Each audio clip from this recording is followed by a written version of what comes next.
거긴 누구요? 부엌 문틈에 몸을 숨기던 하진은 심장이 멎는 줄 알았습니다. 방금 전 첩 오연화가 시어머니에게 올릴 탕약에 정체 모를 가루를 몰래 털어넣는 것을 두 눈으로 똑똑히 보았기 때문입니다. 겨우 11살, 갓 시집온 어린 며느리가 무슨 수로 그 광경을 보았다 말할 수 있을까요? 하진은 숨을 고르고 태연한 얼굴로 발을 옮겼습니다. 어머님께 드릴 물을 뜨러왔습니다. 연화의 눈이 가늘어졌습니다. 그날 밤 하진은 조용히 결심했습니다. 아무것도 모르는 척 가장 어리석은 며느리가 되어보기로. 지금부터 그 이야기를 들려드리겠습니다. 좋아요와 구독을 눌러주시면 이야기를 준비하는데 더욱 힘이 납니다.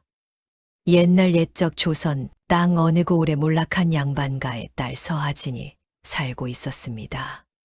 하진의 집안은 한때 벼슬아치를 지낸 적도 있었으나 할아버지 때에 이르러 가세가 크게 기울었습니다. 그런 집안 사정 탓에 하진은 11살이라는 어린 나이에 혼처를 정하게 되었으니 상대는 다름 아닌 전답이 넉넉하기로 소문난 윤가의 외아들 윤태문이었습니다. 혼인이라 하나 둘 다 아직 전내도 채 가시지 않은 어린아이들이었습니다. 하진은 낯선 집 안방에 앉아 이런 생각을 했습니다. 지압이라는 말이 아직도 낯설기만 하구나. 나는 그저 낯선 곳에 흘러온 어린아이일 뿐인데. 태문 역시 마찬가지였습니다. 신방에 마주 앉은 두 아이는 서로의 얼굴을 힐끔거리며 어색하게 웃을 뿐이었지요. 낭자, 나이가 저랑 같다지요. 예, 서방님. 저는 6월생입니다. 저는 3월생이니 제가 낭자보다 조금 더 위인가 봅니다. 그렇게 시작된 두 아이의 연은 부부의 정보다는 한 지붕 아래 동무의 정에 가까웠습니다. 함께 마당에서 제기를 차고 밤이면 나란히 앉아 이야기책을 읽어주고 받으며 지냈습니다. 하진은 낯선 집에서도 태문 덕분에 조금씩 마음을 붙일 수 있었습니다. 하지만 윤가의 안방 사정은 겉보기와 달리 심상치 않았습니다.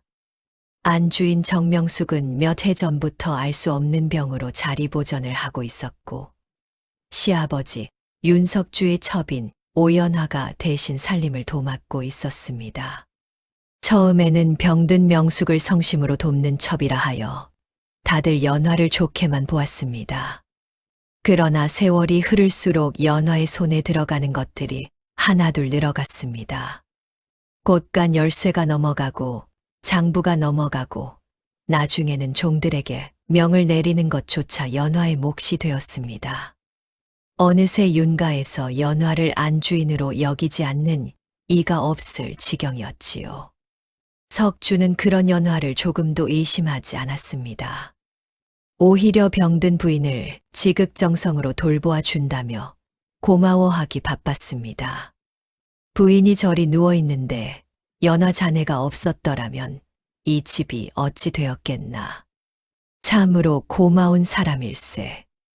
날이 당치 않으신 말씀입니다. 어머님을 돌보는 일이야 제가 마땅히 해야 할 도리인 것을요.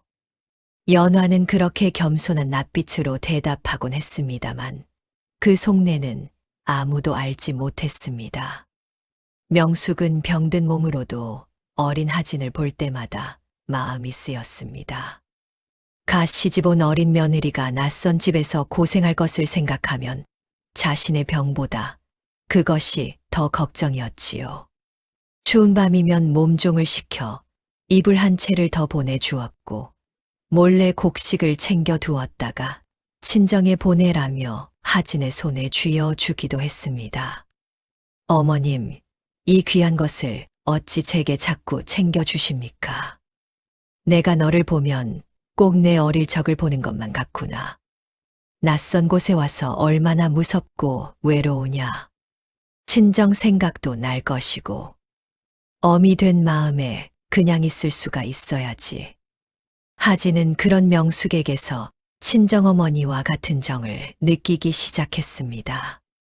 병색이 완연한 얼굴이었지만 하진을 바라보는 눈빛만큼은 언제나 따스했습니다. 그러던 어느 날 밤이었습니다. 하진은 명숙에게 드릴 물을 뜨러 늦은 시각 부엌으로 향했습니다. 발소리를 죽이며 부엌 문턱을 넘던 하진은 순간 걸음을 멈추었습니다. 부엌 한편에 인기척이 있었던 것입니다. 가만히 살펴보니 연화였습니다. 연화는 화로 위에 올려진 명숙의 탕약 그릇을 앞에 두고 주위를 살피고 있었습니다. 하진은 저도 모르게 문틈에 몸을 숨겼습니다. 이윽고 연화는 품에서 작은 종이꾸러미를 꺼냈습니다. 그러곤 종이를 조심스레 펼치더니 그 안에 든 정체 모를 가루를 탕약에 털어 넣었습니다. 손놀림이 어찌나 재빠르고 익숙한지 한두 번 해본 솜씨가 아니었습니다. 하진의 가슴이 쿵쾅쿵쾅 뛰기 시작했습니다. 저것이 대체 무엇이란 말인가? 약재라면 어찌 저리 몰래 넣는단 말인가? 당장이라도 소리쳐 사람들을 부르고 싶었습니다. 그러나 하진은 이내 마음을 다잡았습니다. 내가 지금 사람들을 부른다면 누가 내 말을 믿어줄 것인가? 나는가 시집온 11살짜리 어린 것일 뿐이고 연화는 몇 년을 두고 어머님을 돌보아 온 사람이다. 증좌 하나 없이 첩시를 모함했다는 말만 들을 것이 뻔하다. 하진은 숨을 죽이고 그 자리에 얼어붙었습니다. 그런데 그때 연화가 고개를 돌렸습니다. 거기 누구요? 하진은 심장이 멎는 듯 했습니다. 그러나 이내 아무렇지 않은 얼굴로 부엌 안으로 발을 옮겼습니다. 저예요. 어머님께 드릴 물을 들어왔습니다. 연화의 눈이 가늘어졌습니다. 이 밤에 여기서 무엇을 보았습니까? 하진은 애써 천진한 웃음을 지어 보였습니다. 무엇을 보다니요? 그저 어머님 탕약에 좋은 약재를 더 넣어 드리시나 보다 했지요. 정성이 참으로 대단하십니다. 연화는 잠시 하진의 얼굴을 뚫어져라 바라보았습니다. 그러나 이내 안심한 듯 낯빛을 풀었습니다. 밤이 늦었으니 어서 물이나 떠서 들어가 보세요. 며느리가 이리 어머님을 생각하시니 참 든든하시겠습니다. 예, 그럼 저는 이만. 하진은 태연한 걸음으로 부엌을 나섰습니다. 하지만 방으로 돌아오는 내내 두 다리가 후들거렸습니다. 물그릇을 쥔 손에서는 식은땀이 배어났지요. 그날 밤 하진은 잠자리에 누워서도 좀처럼 눈을 붙이지 못했습니다. 옆에서 곤히 잠든 태문의 얼굴을 바라보다가 다시 천장을 올려다보았습니다. 어머님의 병이 낫지 않는 까닭이 저것 때문이었구나. 몇 년을 두고 조금씩. 하진은 이불깃을 꼭 쥐었습니다. 지금 내가 섣불리 나섰다가는 오히려 어머님만 더 위태로워질 것이다. 연화는 이 집안을 손에 쥔 사람이니 매 말 한마디에 눈 하나 깜짝하지 않을 것이야. 하나 내가 아무것도 모르는 척, 아무 힘도 없는 척 한다면 연화는 나를 경계하지 않을 것이고 나는 그 틈을 타 어머님이 병드신 진짜 까닭을 낱낱이 캐낼 수 있을 것이다. 하진은 어둠 속에서 조용히 결심을 굳혔습니다. 그날 이후로 하진은 윤가에서 가장 철없고 순진한 며느리가 되기로 하였습니다. 겉으로는 그저 웃고 노는 어린아이처럼 굴되 속으로는 명숙의 병이 어디서 비롯되었는지 하나하나 살피기로 한 것입니다. 아무도 몰랐습니다. 11살 어린 며느리의 눈이 이미 이 집안의 가장 어두운 그늘을 향해 있다는 것을. 그날 이후로 하진은 완전히 다른 사람처럼 굴기 시작했습니다. 방 안에 앉아 장부를 펼칠 때에도 일부러 거꾸로 들고 이리저리 뒤적이며 눈을 끔뻑거렸습니다. 이것이 어찌 일이 어렵습니까? 글자가 다 똑같아 보이니 원. 곁에서 이를 보던 몸종이 웃음을 참지 못했습니다. 하진은 셈을 할 때에도 일부러 손가락을 세다 틀리고 곡식 섬을 헤아릴 때에도 엉뚱한 수를 말하곤 했습니다. 집안 살림에는 도통 관심이 없는 듯 마당에서 나비만 쫓아다니는 날도 많았습니다. 연화는 그런 하진을 볼 때마다 속으로 코웃음을 쳤습니다. 저것이 그날 밤 무엇을 눈치챈 것이 아닌가 잠시 마음을 졸였더니 참으로 부질없는 걱정이었구나. 그저 세상 물정 모르는 어린 것일 뿐인 것을. 연화는 그날부터 하진을 향한 경계를 완전히 풀어버렸습니다. 오히려 하진이 곁에서 알짱거려도 대수롭지 않게 여기며 자신이 하는 일들을 숨기려 들지 않았습니다. 하진은 그 틈을 놓치지 않았습니다. 어느 날 명숙의 처소를 지키던 몸종 복례를 조용히 불러앉혔습니다. 복례는 명숙이 친정에서부터 데리고 온 사람으로 명숙을 친어머니처럼 따르는 이었습니다. 복례야, 내 궁금한 것이 있어 묻는다. 어머님께서는 원래 몸이 이리 약하셨느냐? 복례는 잠시 주위를 살피더니 목소리를 낮추었습니다. 그것이 아닙니다. 마님께서는 본래 건강하셨습니다. 사람들 앞에서 웃음소리도 크시고 걸음도 씩씩하셨지요. 그런데 언제부터인가 몸이 조금씩 축나기 시작하셨는데 그것이 꼭 오씨 부인이 탕약을 직접 챙기기 시작한 그 무렵부터였습니다. 하진의 눈빛이 날카로워졌습니다. 너도 이상하다. 여긴 적이 있었느냐? 복례는 고개를 떨구었습니다. 어찌 없었겠습니까? 하나 제가 한 번 그 말을 입 밖에 냈다가 오씨 부인께 크게 혼이 난 적이 있습니다. 종년 주제에 함부로 입을 놀린다며 몇 가지 맞았지요. 그 뒤로는 무서워서 감히 다시는 말을 꺼내지 못했습니다. 하진은 복례의 손을 가만히 잡았습니다.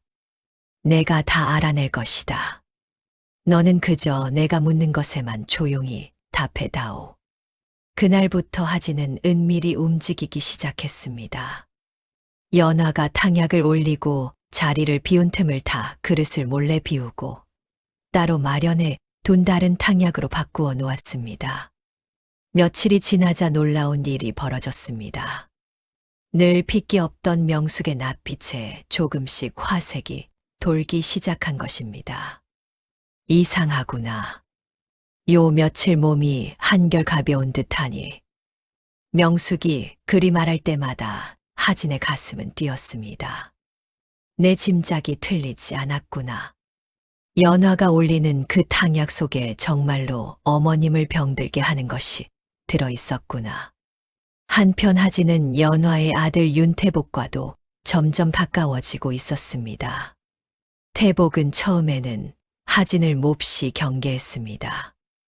연화가 늘 태복에게 적통 식구들에게 밀리면 안 된다는 말을 되풀이해 온 탓이었습니다. 형님도 형수님도 결국 우리를 첩실 자식이라 무시할 것이다. 정신 똑바로 차려야 한다. 그런 말을 듣고 자란 태복이었으니 하진에게 곁을 쉬이 내어줄 리 없었습니다. 그러던 어느 날 태복이 사랑채를 오가다 감나가는 청자 화병을 깨뜨리는 일이 벌어졌습니다. 소리를 듣고 달려온 연화는 크게 놀라 마침 곁을 지나던 몸종에게 죄를 뒤집어 씌우려 했습니다. 내 인연 감히 귀한 물건을 깨뜨리고도 그리 태연히 서 있느냐.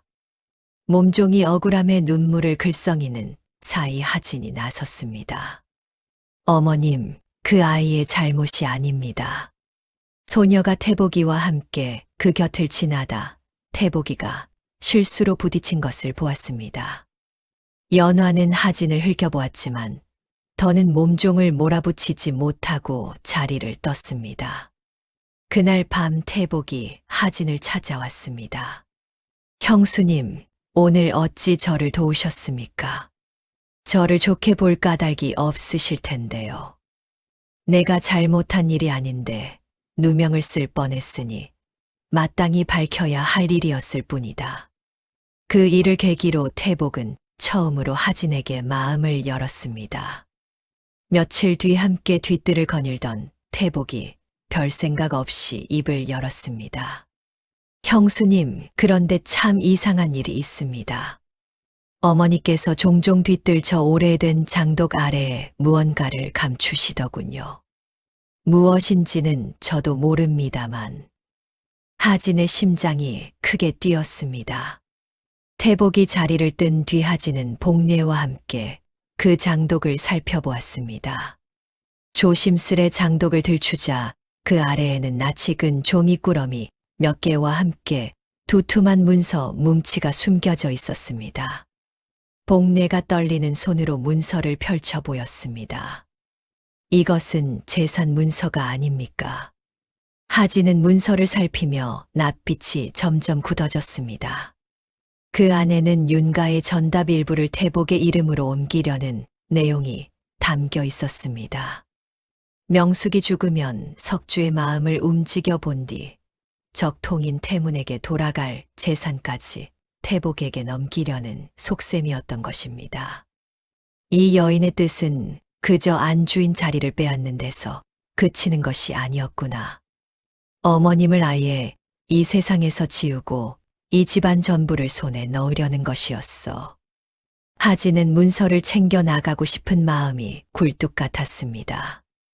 그러나 이내 마음을 눌렀습니다.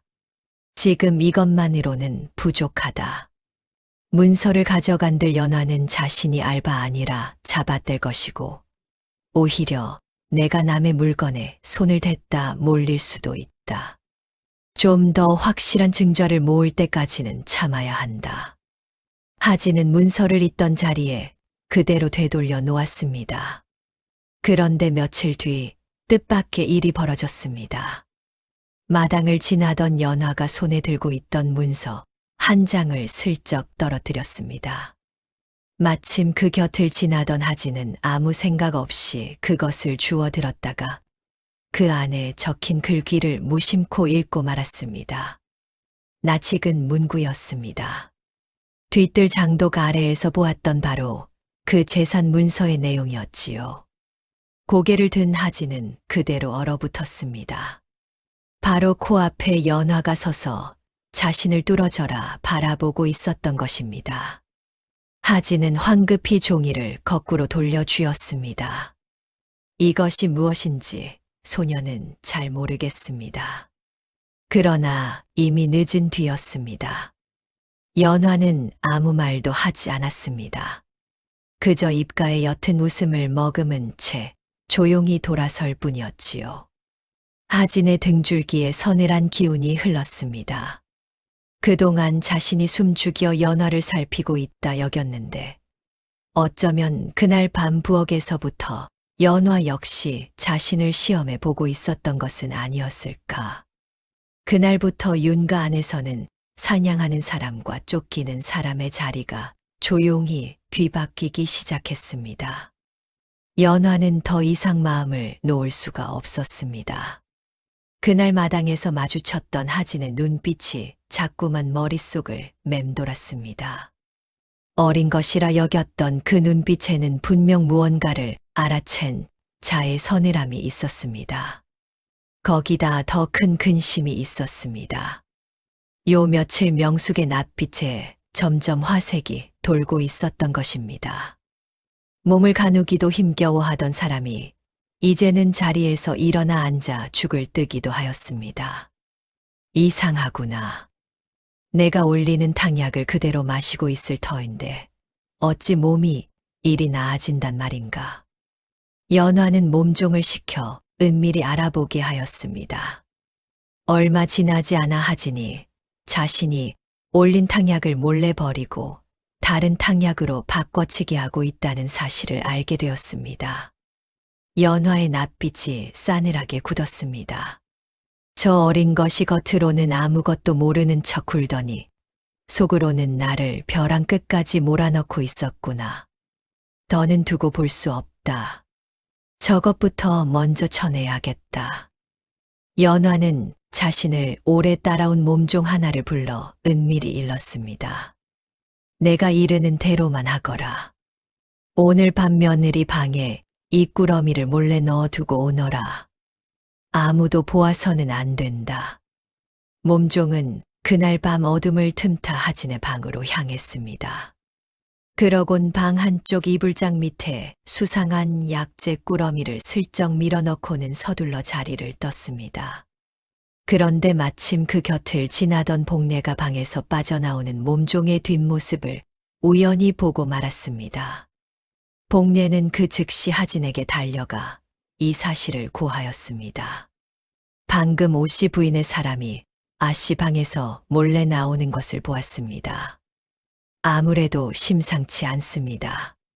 하진은 그 말을 듣는 순간 모든 것을 깨달았습니다. 연화가 마침내 자신을 겨냥해 덫을 놓았구나. 그러나 하진은 당장 이불장을 들추어 보지 않았습니다. 지금 내가 놀란 얼굴로 저것을 치워버린다면 연화는 다른 방도를 또 찾을 것이다. 차라리 저들이 원하는 대로 놀란 척, 아무것도 모르는 척 있는 것이 낫겠다. 하진은 애써 태어난 낯빛으로 잠자리에 들었습니다. 며칠 뒤 연화는 마침내 움직였습니다. 사랑채에 온 집안 식구들을 불러 모은 자리에서 연화는 큰 소리로 말을 꺼냈습니다. 날이 드릴 말씀이 있습니다. 실은 얼마 전부터 부인께 올리는 탕약이 누군가의 손을 타고 있는 듯하여 유심히 살펴보았는데 그것이 다름 아닌 새며느리의 짓이었습니다. 석주의 얼굴이 굳었습니다. 그것이 무슨 소리인가? 제가 그동안 부인을 위해 정성으로 올리던 탕약을 몰래 버리고 손을 대었던 것입니다. 믿기지 않으시다면 며느리의 방을 뒤져 보십시오. 사람들이 곧장 하진의 방으로 몰려가 이불장을 들추었습니다. 그러자 정말로 낯선 약재 꾸러미가 나왔습니다. 지켜보던 이들 사이에서 술렁거림이 일었습니다. 석주는 크게 노하였습니다. 이것이 대체 어찌 된 일이냐? 내가 어찌 이런 짓을? 연화는 기다렸다는 듯 말을 이었습니다. 제 생각에는 이러합니다. 며느리가 부인께 살갑게 굴어 마음을 얻은 뒤 부인이 돌아가시면 그 재산을 차지하고자 한 것이 아니겠습니까? 그렇지 않고서야 어찌 몸종을 시켜 탕약까지 몰래 손보았겠습니까? 그 말에 사람들의 눈빛이 하진을 향해 일제히 날카로워졌습니다.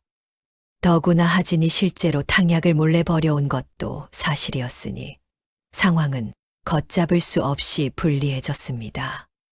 태문마저 흔들리는 낯빛으로 하진을 바라보았습니다. 낭자 정말이오. 그대가 정말 어머니 탕약에 손을 대었소. 하진은 그 물음에 가슴이 저릿했습니다. 그러나 이내 침착함을 되찾았습니다.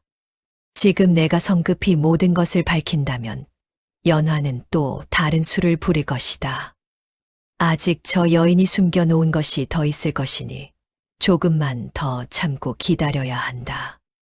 하진은 고개를 숙인 채 아무 대꾸도 하지 않았습니다. 그 침묵이 오히려 사람들의 의심을 더욱 짙게 만들었습니다.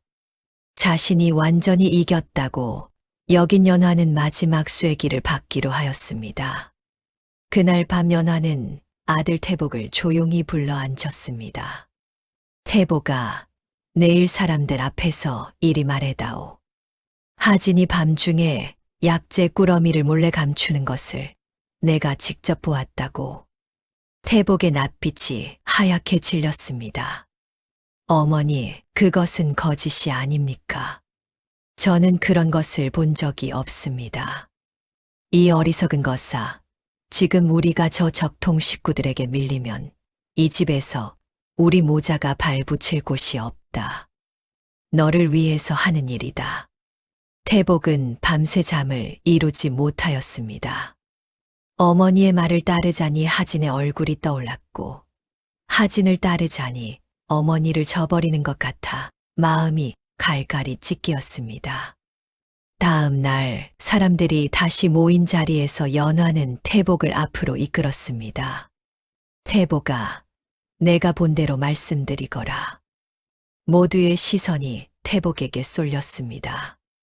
태복은 한참을 머뭇거리다 마침내 입을 열었습니다. 저는 형수님이 약재를 숨기는 것을 본 적이 없습니다.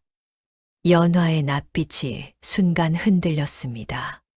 태복아, 지금 무슨 소리를? 태복은 떨리는 목소리로 말을 이었습니다. 허나 어머니께서 같은 꾸러미를 뒤뜰 장독 아래 감추시는 것은 여러 번 보았습니다. 그 한마디에 사랑채 안은 찬물을 끼얹은 듯 조용해졌습니다. 사람들의 눈이 일제히 연화에게로 향하였습니다. 연화는 얼굴빛이 하얗게 질렸다가 이내 억지 웃음을 지어 보였습니다. 저것이 지금 무슨 말을 하는 것인지 모르겠습니다. 어린 것이 잘못 보고 하는 소리를 어찌 믿으십니까? 그러나 그 목소리에는 이미 전에 없던 흔들림이 배어 있었습니다. 늘 태연하던 연화가 처음으로 궁지에 몰린 얼굴을 하고 있었지요. 그때까지 고개를 숙인 채 침묵하고 있던 하진이 천천히 고개를 들었습니다. 그 눈빛에는 더 이상 철없는 어린아이의 것이 아닌 오랫동안 준비해 온 자의 결연함이 서려 있었습니다. 이제 연화가 빠져나갈 구멍을 하나씩 막을 차례였습니다. 사랑채 안의 정적을 깨고 하진이 마침내 입을 열었습니다. 아버님, 소녀가 그동안 알아낸 것을 낱낱이 말씀드리겠습니다. 하진은 먼저 복례를 앞으로 나오게 하였습니다. 복례는 두 손을 모은 채 떨리는 목소리로 아뢰었습니다. 날이 마님께서는 본래 건강하셨습니다. 그러던 것이 둘째 마님께서 탕약을 직접 챙기기 시작하신 무렵부터 조금씩 쇠약해지셨습니다. 또한 며칠 전 밤에는 둘째 마님을 따르는 몸종이 하진 아씨의 방에서 몰래 빠져나오는 것을 소인이 직접 보았습니다. 이어 하진이 고개를 들어 석주를 바라보았습니다. 아버님, 소녀가 어머님의 탕약을 몰래 버린 것은 사실입니다. 하나 그것은 어머님을 해하려 함이 아니라 어머님의 병이 낫지 않는 까닭을 알아내고자 함이었습니다. 어머님이 탕약을 며칠 드시지 않으니 어머님의 몸이 오히려 나아지셨습니다. 그것이 무엇을 뜻하는지는 아버님께서도 아실 것입니다. 석주의 얼굴에서 핏기가 서서히 가시었습니다. 하진은 이어 사람을 시켜 장터에서 약재를 취급하는 최문길을 불러오게 하였습니다. 문길은 사랑채에 들어서자마자 조심스레 입을 열었습니다.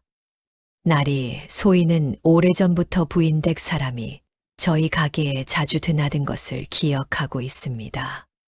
보통 탕약에는 잘 쓰지 않는 약재를 여러 차례 구해갔지요. 무엇에 쓰시는지는 여쭙지 않았습니다만 참으로 이상하다 여긴 적이 여러 번 있었습니다. 연화는 그 말을 듣고도 낯빛을 굳힌 채 버티었습니다. 저는 그런 사람을 보낸 적이 없습니다. 저 장사치가 누구와 저를 혼동하는 것이겠지요. 하진은 조용히 고개를 저었습니다. 그렇다면 마지막으로 한 곳만 더 확인하면 될 것입니다. 하진은 사람들을 이끌고 뒤뜰로 향했습니다. 오래된 장독 앞에 선 하진이 몸종에게 장독을 들추게 하였습니다.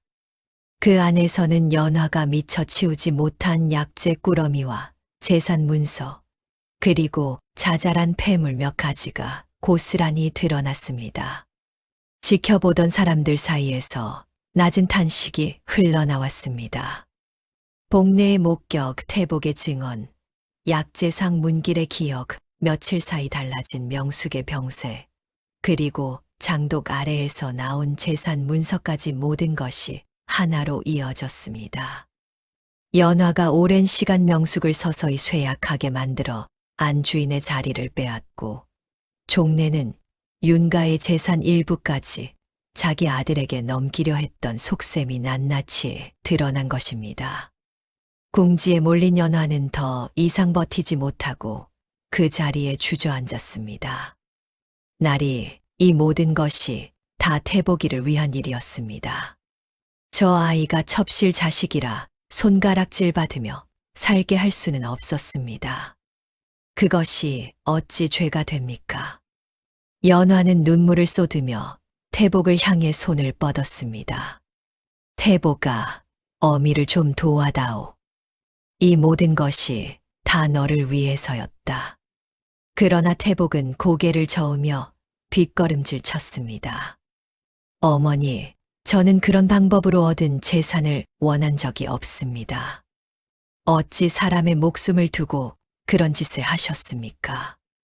연화는 자신이 가장 만만하게 여겼던 어린 며느리에게 그 오랜 계획을 낱낱이 들키었고 가장 위한다 주장했던 친아들에게마저 매몰차게 외면받고 말았습니다.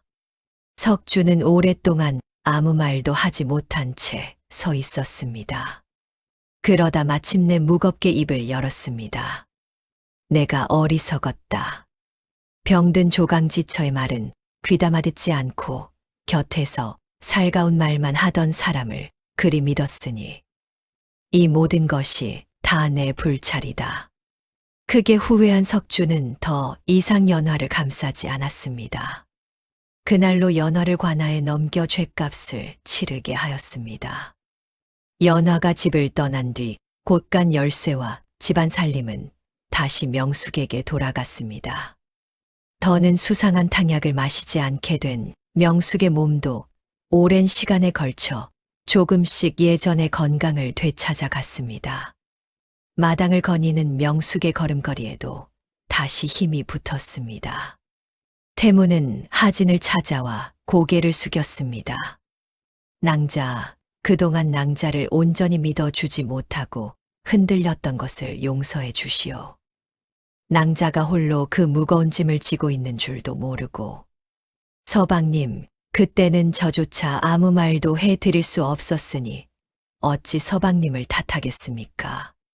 태복 역시 그 일을 겪은 뒤로 조금씩 달라졌습니다.